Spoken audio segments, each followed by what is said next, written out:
Imagina que você é pobre e carente, até que de repente você recebe uma proposta de passar uma temporada na Itália com tudo pago, hotel, comida, vista pro mar, parece um sonho, né?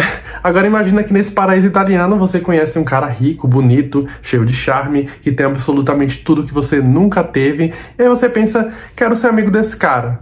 Ou melhor, eu quero ser esse cara.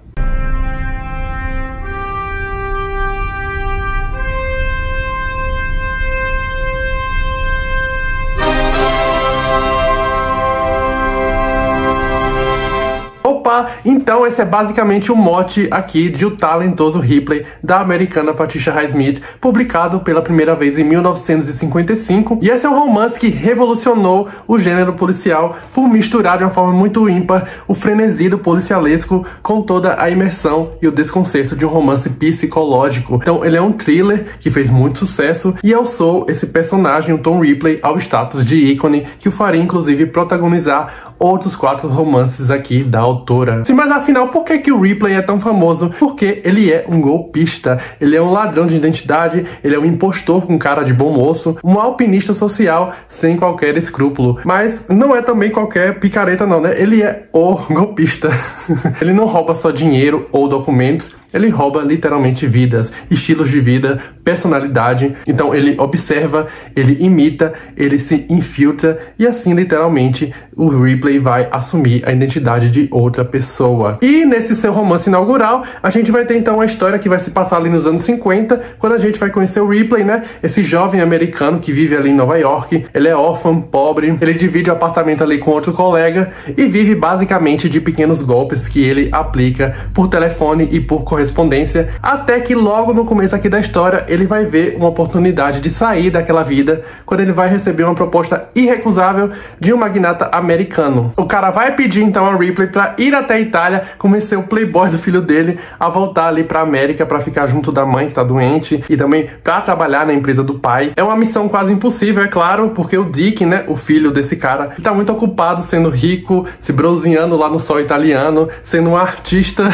ao lado ali então da sua quase namorada Marge, uma jovem igualmente bastarda. O que acontece é que, quase como todo mundo que cruza ali o caminho do Ripley, esse ricaço se enganou. Ele acreditou que o Ripley e o filho dele eram próximos, quando na verdade o Ripley mal conhecia o cara, ou só tinha ouvido falar superficialmente ali sobre o Dick. Mas é claro que o nosso golpista aqui vai fazer aquele cara acreditar que poderia ter algum tipo de influência ali sobre o Dick. Então claro que ele aceita a proposta. É uma oportunidade também de sair ali de Manhattan, né, daquela vida miserável, e passar uma boa temporada na Europa. E assim começa o conto de fadas macabro aqui do romance. Lá na Itália, o Ripley e o Dick de fato se aproximam, viram melhores amigos, pelo menos na cabeça do Ripley, né?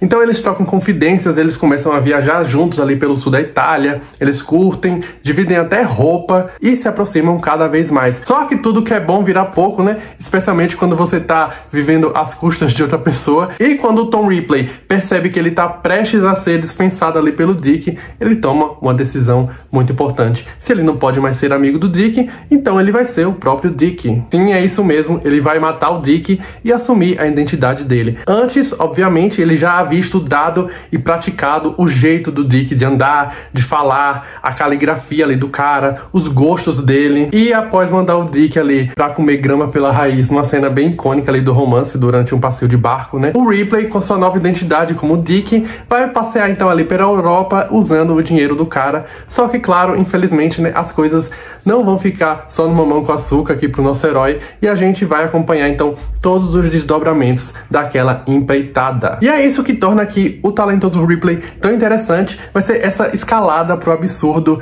narrada com a calma quase assim psicopata. Você não vai ter também nenhum tipo de moralismo, nada de crime não compensa, que é muito interessante como que a escrita da Patricia Highsmith, né, ela vai acompanhar justamente esse metodismo e essa objetividade aqui do Ripley. E existe até algo de bem performático, de quase poético naquele processo do Ripley de se passar pelo Dick, na maneira como ele vai se apropriar da vida do cara, ou até na maneira como ele consegue ler as pessoas ali em poucos minutos. É um thriller psicológico em que essa caçada de gato e rato que Ripley acaba estabelecendo ali com as pessoas que fazem parte do círculo do Dick e que consequentemente estão procurando por ele, e também com a polícia, que eventualmente também vai entrar aqui na história, né? Essa caçada de gato e rato vai acontecer também em paralelo a uma perseguição que o próprio Ripley, ele também começa a arquitetar ali na mente dele, né? É um personagem que é muito mergulhado em si mesmo, e é impressionante como ele não apresenta nenhum tipo de ressentimento, como ele é extremamente ousado e autoconfiante ali nas suas estratégias. Ele cria realmente uma realidade paralela, dissociada, que acaba abarcando todo mundo que cruza naquela história. À medida que ele lê tão bem as pessoas, que ele consegue antever qual vai ser a reação delas, que tipo de perguntas aquela pessoa vai fazer, ou seja, ele consegue de fato sempre manipular a situação a favor dele. E esse é um personagem muito multifacetado, então a gente também vai ter acessos a episódios de paranoia, em que o Ripley vai revelar ali um passado triste dele, em que ele perdeu os pais muito cedo, ele foi criado por uma tia que era meio abusiva ali com ele, um passado que também envolvia bullying na infância. Ou seja, é um homem extremamente seguro, solitário e, mais do que isso, com um claro conflito ali com seu senso de identidade. Não podia dizer que não quisera matá-los, mas os matara mesmo assim. Não queria ser um assassino. Algumas vezes conseguia esquecer completamente que matara, mas em outras ocasiões, como agora, não podia. E identidade é uma palavra muito importante aqui nesse romance, porque nessa pegada a gente percebe um herói, ou um anti-herói, né? Que só deseja pertencer. E a ironia do título é realmente que o Ripley é de fato talentoso, mas talentoso para falsificar, para manipular, para mimetizar, né, o comportamento dos outros. E a gente vê também como que ele tem um refinamento muito metódico, que mais do que uma máscara, vai ser também a sua principal ferramenta de dominação. E aí a gente torce mesmo pelo Ripley, a gente pega a birra ali com os outros personagens que estão ali só pra ser uma pedra no sapato dele. Isso porque à medida que o Ripley luta pra se engrandecer, né, ele jamais terá, assim, paz de espírito pra desfrutar daquela riqueza. E o tempo inteiro o plot, ele sempre nos deixa ali à beira de um deslize ou de uma jogada do Ripley que talvez não dê muito certo. Mas no final das contas, né, a gente tá falando aqui mesmo de um mestre.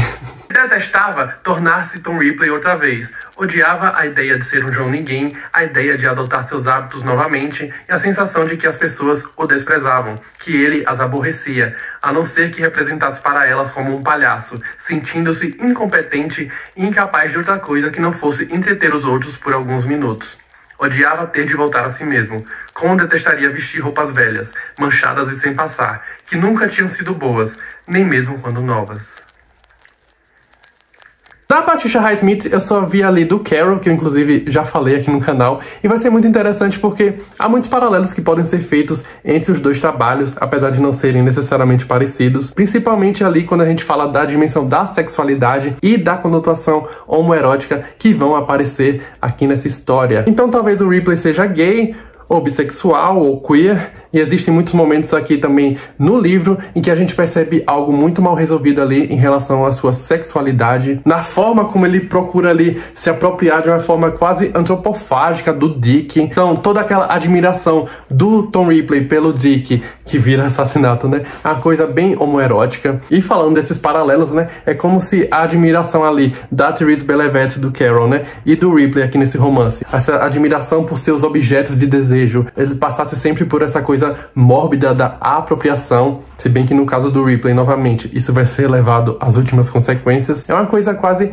psicossexual de querer colecionar aquela pessoa desejada, né, tornando-se literalmente ela. E tal qual no Carol, a gente vai ver aqui a Patricia Highsmith como essa escritora que lança a mão de apelos e de necessidades humanos, né, só que sempre distorcido e levando para esse lado mais mórbido ali desses impulsos. E a gente pode tentar entender o Ripley, então, partindo dessas seguintes perguntas dramáticas, né, até onde alguém vai para ser aceito, para se sentir parte do mundo dos outros, e se a única maneira de se encaixar for, de fato, deixando de ser você mesmo. Assim, sobre as adaptações para o audiovisual, existem vários filmes do Ripley, principalmente desse primeiro romance aqui, mas até o momento eu só assisti a versão para filme de 1999, do Anthony Minghella, aquela lá com Matt Damon, e o Jude Law e a Gwyneth Paltrow, que é bem elegante.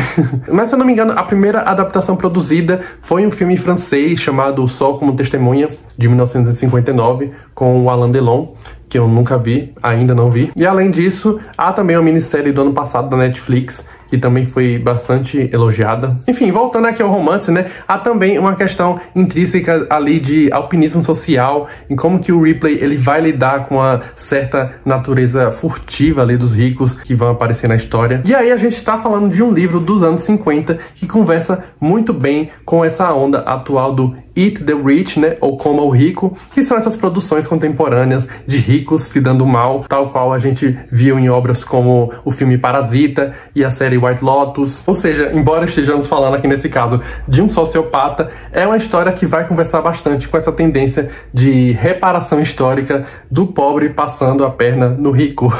E nesse sentido, há um comentário social também, quando a gente vê aqui que o que está acontecendo é a realização de uma grande fantasia de ascensão social. Então, se o Raskolnikov lá do Crime e Castigo, né, ele matava por uma teoria, o Ripley aqui ele mata por uma fantasia. Entre uma coisa e outra, talvez a gente esteja falando então, no fundo, do mesmo dilema, que é o do homem tentando justificar o inaceitável para alcançar o inalcançável. E é isso, aqui no Talentoso Ripley a gente vai ter então o gênero policial construindo ali um retrato de um vazio muito sofisticado, muito elegante, que se disfarça ali de charme. É um protagonista impostor que nunca vai se sentir completo, mesmo quando tudo parece ali estar sob controle. E é um conto amoral sobre ambição, sobre identidade e o preço que se paga para ser alguém ou para fingir ser alguém. E o Ripley, realmente, ele é um espelho meio torto de desejos que, em menor escala, né, todo mundo já teve, que é o de ser admirado, de ser alguém na vida, de viver uma vida mais interessante. A diferença, claro, né, que o Tom Ripley leva isso ao extremo, sem culpa, sem castigo, e sempre com muito estilo. E é isso, eu gostei muito aqui do Talentoso Ripley, já é uma das minhas leituras favoritas do ano. Eu quero continuar a série, então o próximo volume, pelo que eu andei pesquisando, se chama Ripley Subterrâneo. Eu não conheço o suficiente, mas tô muito curioso pra saber qual vai ser o próximo passo aqui no nosso querido sociopata. E se você gostou aqui do vídeo, deixa o seu like, se inscreve no canal, me conta aqui nos comentários se você já leu esse livro, ou se já assistiu alguma das adaptações para o audiovisual, né? Muito obrigado, um abraço e até a próxima.